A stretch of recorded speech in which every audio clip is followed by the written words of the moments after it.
సమ్మర్‌లో జ్యూసెస్ ఎక్కువగా తీసుకుంటూ ఉంటాం. నేను బయట ఎందుకు తాగడం అని చెప్పేసి ప్రతిసారి ఇంట్లోనే ప్రిపేర్ చేసుకుంటున్నాను. అండ్ ఈరోజు నేను బనానాతో ట్రై చేస్తున్నా. అండ్ రీసెంట్‌గా నేను బయటికి వెళ్ళినప్పుడు నేను బనానా జ్యూస్ తీసుకున్నప్పుడు వాళ్ళు చేసిన ప్రాసెస్‌ని చూసాను. సో, నేను కూడా అదే ట్రై చేద్దామని అనుకుంటున్నా. అండ్ నేను ఎప్పటిలాగానే డేట్స్ యాడ్ చేశాను. వాళ్ళు షుగర్ యాడ్ చేస్తారు. నేను డేట్స్ ఎందుకు యాడ్ చేస్తానంటే నాకు డేట్స్ వల్ల బెనిఫిట్స్ ఎక్కువ ఉన్నాయి కదా! సో, షుగర్ ప్లేస్‌లో డేట్స్ యాడ్ చేయడం బెటర్ అని చెప్పేసి నేను డేట్సే యాడ్ చేస్తాను. అండ్ దాంట్లో మిల్క్ వేసుకున్నా. అండ్ వాళ్ళు ఎక్స్ట్రాగా హార్లిక్స్ యాడ్ చేయడం నేను చూసాను.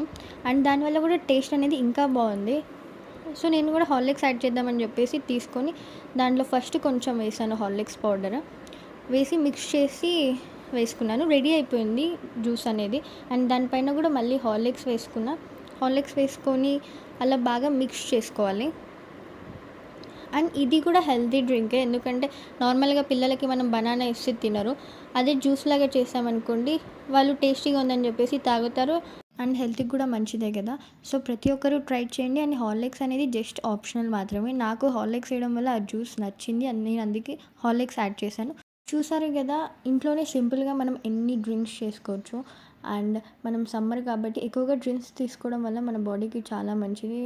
మీరు కూడా తప్పకుండా ట్రై చేయండి. మీకు కూడా టేస్ట్ అనేది నచ్చుతది. Thanks for watching this video and subscribe.